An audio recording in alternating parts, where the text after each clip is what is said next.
बिस्मिल्लाहिर्रहमानिर्रहीम। First year. आज की वीडियो में हमारा टॉपिक है डॉपलर्स इफेक्ट। डॉपलर इफेक्ट आपके चैप्टर नंबर 9 वेव्स में मौजूद है।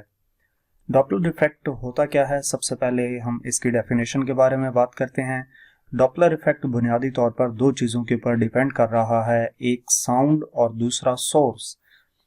सोर्स और लिसनर, यानी कि यूं समझ लें सेंडर एंड रिसीवर, जहां से साउंड प्रोड्यूस हो रहा है और दूसरा जो कि उसको सुन रहा है।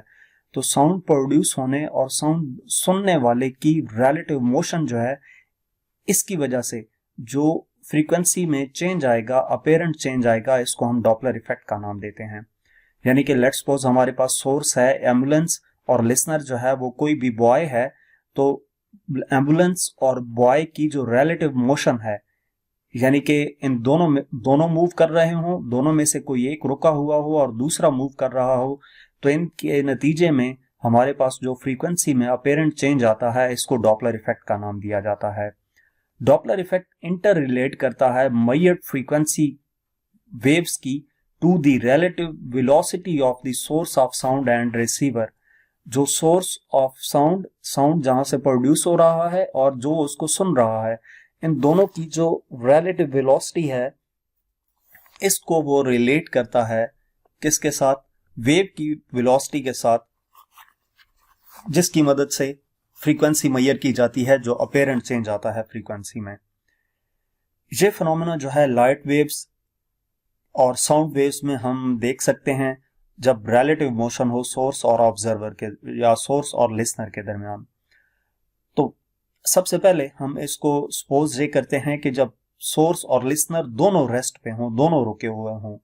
लेट्स सपोज ये एक सोर्स है जो कि साउंड प्रोड्यूस कर रहा है और उन साउंड की वेव्स को सर्कल्स की सूरत में हमने यहां पर दिखाया हुआ है, और ये ऑब्जर्वर है या लिसनर है जो इस प्रोड्यूस होने वाले साउंड को सुनता है।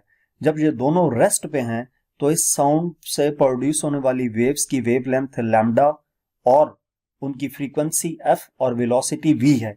तो जब ये ट्रैवल करती हुई इस ऑब्जर्वर तक या लिसनर तक पहुंचती हैं, तो इन वेव्स की वेवलेंथ वही रहेगी, इसमें कोई चेंज नहीं आती। लैम्डा इक्वल होगा वी ओवर एफ के, और इन वेव्स की frequency F equal to V over lambda के इक्वल होगी। अब हम कुछ पॉसिबल केसेस इनके डिस्कस करेंगे, जिसमें हम पहले सोर्स को रेस्ट पे रख के ऑब्जर्वर को मूव करवाएंगे और दूसरे केस में ऑब्जर्वर को रेस्ट पे रख के सोर्स को मूव करवाएंगे। तो सबसे पहले हम फर्स्ट केस डिस्कस करते हैं, जिसमें सोर्स रेस्ट पे है और लिसनर मूव कर रहा है। यानी कि जो सोर्स है जिससे साउंड प्रोड्यूस हो रहा है वो रेस्ट पे है, और जो लिसनर है वो मूव करेगा जिसने उस आवाज को सुनना है। तो इसके लिए हम कंसिडर करते हैं फर्स्ट केस, क्योंकि इसके भी दो केस बनेंगे। फर्स्ट केस क्या है? Listener is moving with speed VL towards the stationary source S। जो लिसनर है वो VL स्पीड के साथ स्टेशनरी सोर्स की तरफ मूव कर रहा है। ठीक है, ये सोर्स है S जो कि स्पीकर्स हैं, और यहां से साउंड प्रोड्यूस हो रहा है जहां, और इसकी तरफ एक लिसनर VL मूव करेगा इस सोर्स की तरफ। तो जो स्पीड ऑफ साउंड है रिलेटिव टू लिसनर, वो इक्वल होगी V प्लस VL के, क्योंकि ये इस सोर्स से जो साउंड प्रोड्यूस हो रहा है उसकी स्पीड V है, और लिसनर उस सोर्स की तरफ मूव कर रहा है VL। तो ये दोनों वेलोसिटीज क्या हो जाएंगी? ऐड अप हो जाएंगी, यानी कि V प्लस VL हो जाएगा। वैसे भी आप नॉर्मली देखें तो जब आप सोर्स की तरफ मूव करते हैं तो उसकी वजह से जो साउंड का एम्पलीट्यूड है वो आपको ज्यादा सुनाई देता है। तो इसका मतलब क्या है? वेलोसिटी जो चेंज होगा वेलोसिटी में, वो इंक्रीज कर जाएगा, V प्लस VL हो जाएगा। एंड वेवलेंथ रिमेन्स अनचेंज्ड, और वेवलेंथ में कोई चेंज नहीं आता। वेवलेंथ में चेंज इस वजह से नहीं आता कि सोर्स स्टेशनरी है, रेस्ट पे है। तो अब इस केस में जो अपेरेंट चेंज आएगा फ्रीक्वेंसी में, अगर उसकी बात की जाए तो वो हमारे पास फार्मूला होगा F prime equal to V prime over lambda. V equal to F lambda से एफ ओवर वी लैम्डा हमने फार्मूला लिया।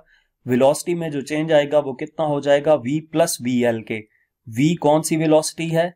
जो कि हमारे पास इस साउंड की वेलोसिटी है, प्लस VL कौन सी है? जो इस लिसनर की वेलोसिटी है, V plus VL divided by lambda.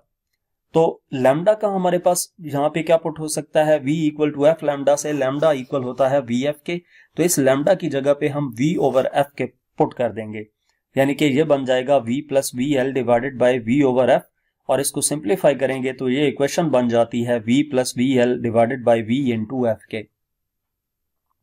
अब इस टर्म को अगर आप देखें तो ये जो टर्म है v plus V L over v, ये हमेशा ग्रेटर देन 1 रहेगी।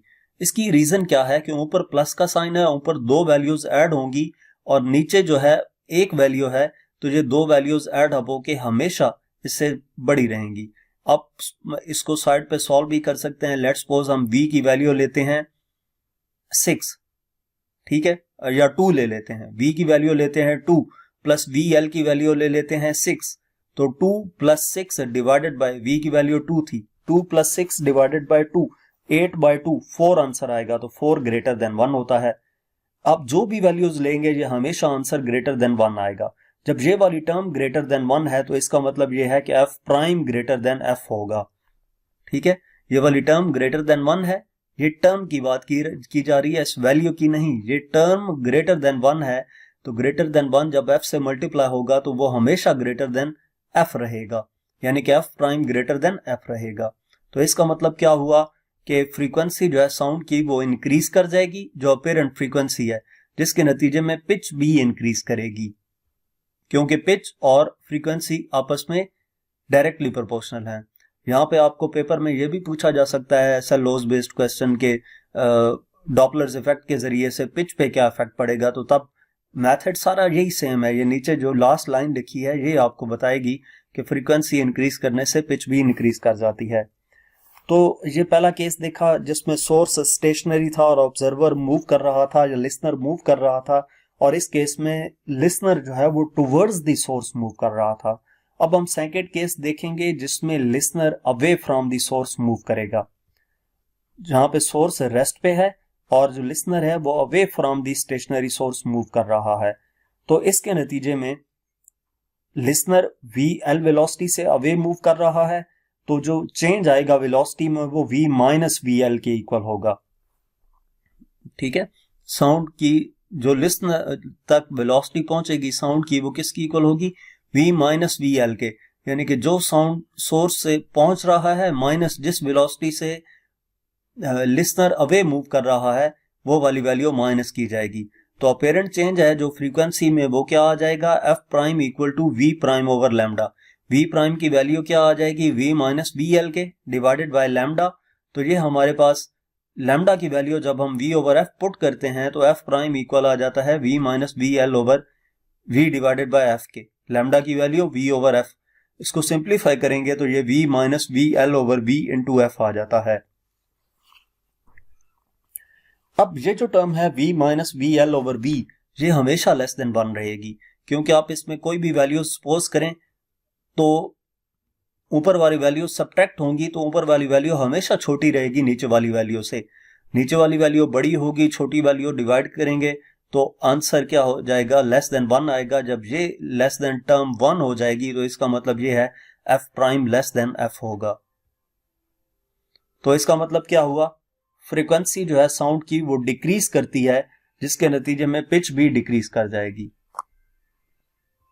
ठीक है। फ्रीक्वेंसी साउंड की डिक्रीज करेगी तो पिच भी डिक्रीज करेगी। इन दो केसेस में पहले केस में जब listener towards the source move करता है तो वेलोसिटी में change v plus V L आता है, और जब listener away from the source move करता है तो वेलोसिटी में change v minus V L आता है। तो बाकी सारे स्टेप्स वही हैं। जहां पे पहले केस में जब लिसनर सोर्स की तरफ मूव कर रहा था तो प्लस हमने यूज किया था, और जब अवे मूव कर रहा है तो माइनस यूज किया है। प्लस के केस में f prime greater than f आता है और माइनस के केस में f prime less than f आता है। इसके बाद हम सेकंड केस डिस्कस करने जा रहे हैं जिसमें सोर्स मूव करवाएंगे और लिसनर स्टेशनरी होगा। यानी कि सेकंड केस है जिसमें सोर्स मूव कर रहा है और जो लिसनर है वो रेस्ट पे है। ये आपको डायग्राम में नजर आ रहा है कि ये लिसनर है जिसने आवाज एम्बुलेंस की सुननी है, एम्बुलेंस का हॉर्न मुसलसल ट्यून कर रहा है, उसके नतीजे में जो साउंड प्रोड्यूस हो रहा है उन साउंड की साउंड वेव्स को सर्कल्स की फॉर्म में ये डायग्राम में दिखाया गया है। तो जब सोर्स मूव करेगा towards the listener with speed VS, VS speed के साथ सोर्स मूव करता है लिसनर की तरफ, तो उसके नतीजे में हर वेव जो प्रोड्यूस होगी वो न्यू पोजीशन पे प्रोड्यूस होगी, ठीक है। और वो कौन सी पोजीशन होगी? Towards the right of the previous wave, यानी कि लिसनर के नजदीक जाकर वो प्रोड्यूस होगी, जिसके नतीजे में वेव लेंथ डिक्रीज कर जाएगी, ठीक है।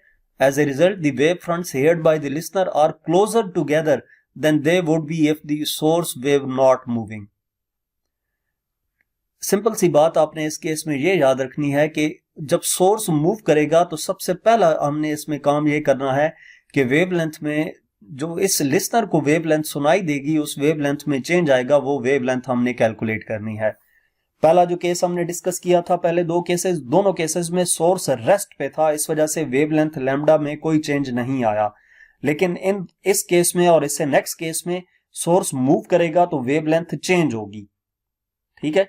जब वेवलेंथ चेंज होगी तो वो वेवलेंथ में कितना चेंज आएगा? वेवलेंथ लैम्डा प्राइम जो कि ये लिसनर सुनेगा वो किसकी इक्वल होगी? Shorter than the wavelength of the source, वो उस वेवलेंथ से शॉर्टर होगी जो कि साउंड प्रोड्यूस कर रहा है, जो कि सोर्स प्रोड्यूस कर रहा है। हर वाइब्रेशन के दौरान सोर्स जो है वो मूव करता है कितना distance? S equal to VT, आपने फार्मूला पढ़ा हुआ ना, S इक्वल टू VT, तो इतना डिस्टेंस वो मूव कर जाता है। और डिस्टेंस जो है अगर वेवलेंथ की सूरत में लिया जाए तो लैम्डा की इक्वल होता है, लैम्डा इक्वल होता है V ओवर F के, तो इस वजह से इसको V ओवर F भी लिख दिया है। VS क्या है? Velocity of source divided by F equal to ये चेंज इन वेवलेंथ आ जाएगा।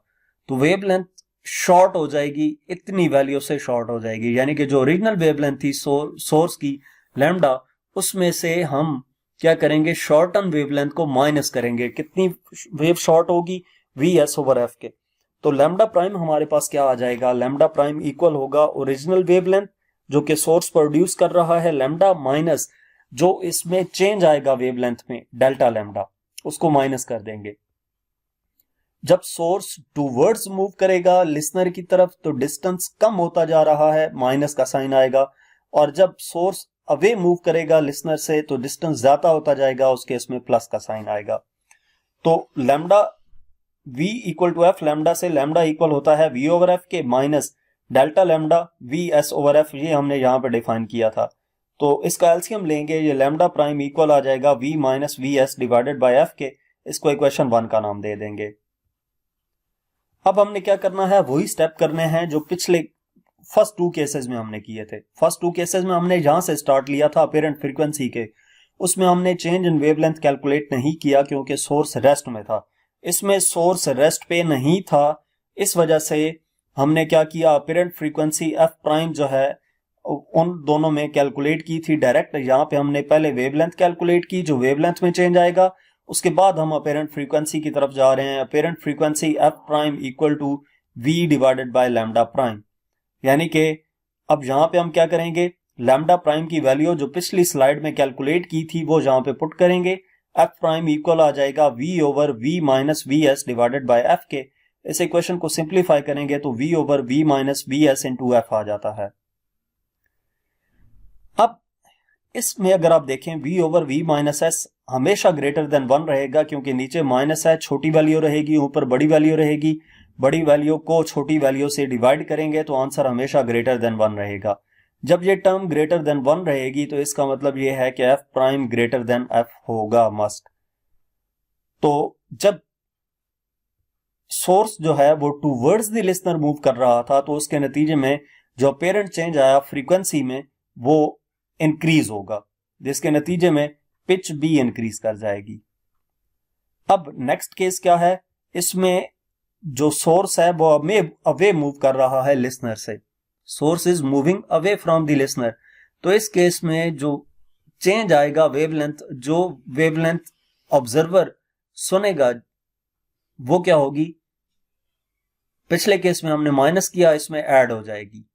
जब ये मूव कर रही है ना सोर्स और लिसनर यहां पे है, तो जो मूव करता है तो हर न्यू जो पोजीशन है वेव की वो अवे फ्रॉम दी लिसनर होती जा रही है, जिसकी वजह से चेंज इन वेवलेंथ जो है उसको हम ऐड करेंगे वेवलेंथ में, जो ओरिजिनल वेवलेंथ है, यानी कि lambda prime equal to lambda plus delta lambda. Lambda equal होता है v ओवर एफ के और delta lambda vs over F के इक्वल था, ये हमने पिछली स्लाइड में देखा था। तो इसका एलसीएम लेंगे, ये लैम्डा प्राइम इक्वल आ जाएगा v plus vs over F के। इसको इक्वेशन 1 का नाम दे देंगे। लैम्डा चेंज इन वेवलेंथ जो है, जो वेवलेंथ इस लिसनर को सुनाई देगी, इसकी मूवमेंट की वजह से जो चेंजिंग आएगी, अपेरेंट वेवलेंथ, वो हमने कैलकुलेट की। अब अपेरेंट फ्रीक्वेंसी देखेंगे। Apparent frequency F prime equal होगी v ओवर लैम्डा प्राइम के। लैम्डा प्राइम की वैल्यू इक्वेशन 1 से इसमें पुट कर देंगे, v over v plus vs over f। इस इक्वेशन को सिंप्लीफाई करें तो v over v plus vs into f आ जाता है। अब v over v plus vs जो है वो हमेशा लेस देन 1 रहेगा, क्योंकि नीचे एडिशन हो रही है तो नीचे वाली वैल्यू बड़ी होगी और ऊपर वाली वैल्यू छोटी होगी। तो लेस देन 1 हमेशा रहेगा, तो इसका मतलब क्या है, ये जो टर्म है f प्राइम ये लेस देन f रहेगी। तो इस केस में जब लिसनर से सोर्स अवे मूव कर रहा है तो फ्रीक्वेंसी डिक्रीज होती है। जब फ्रीक्वेंसी डिक्रीज होगी तो पिच भी डिक्रीज कर जाएगी साउंड की।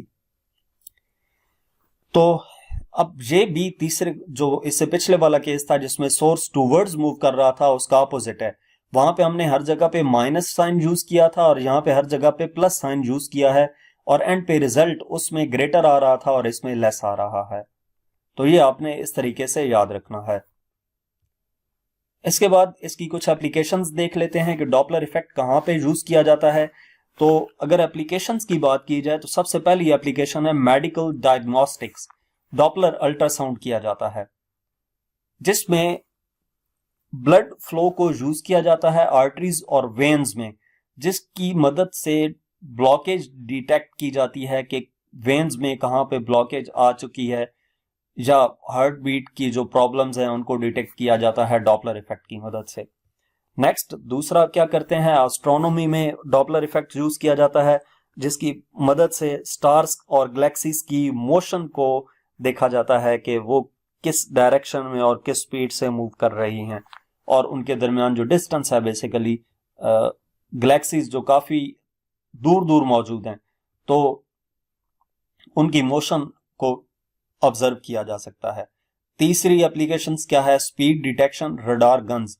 जो पुलिस वाले हैं या स्पेसिफिकली ट्रैफिक पुलिस वाले, वो व्हीकल्स की स्पीड को डिटेक्ट करते हैं फ्रीक्वेंसी शिफ्ट की मदद से, यानी कि जो अपेरेंट फ्रीक्वेंसी होती है उसकी मदद से, जब रेडियो वेव्स वहां से रिफ्लेक्ट होती हैं। तो इस सारे केस में ये डॉपलर इफेक्ट्स यूज किए जाते हैं। मैंने 3 एप्लीकेशंस बताई हैं, इसके अलावा भी और कई एप्लीकेशंस हैं, आप गूगल पे सर्च कर सकते हैं। तो यहाँ तक हमारा आज का टॉपिक था। मजीद किसी भी चैप्टर का कोई भी टॉपिक देखने के लिए हमारा चैनल विजिट करें। इसके अलावा अगर आप किसी भी सब्जेक्ट का एक्सरसाइज सोल्यूशन या कोई भी टॉपिक देखना चाहते हैं, या आप अगर प्रैक्टिकल से रिलेटेड वीडियोस देखना चाहते हैं, तो वो भी आपको हमारे चैनल पर मिल जाएंगी। Thank you.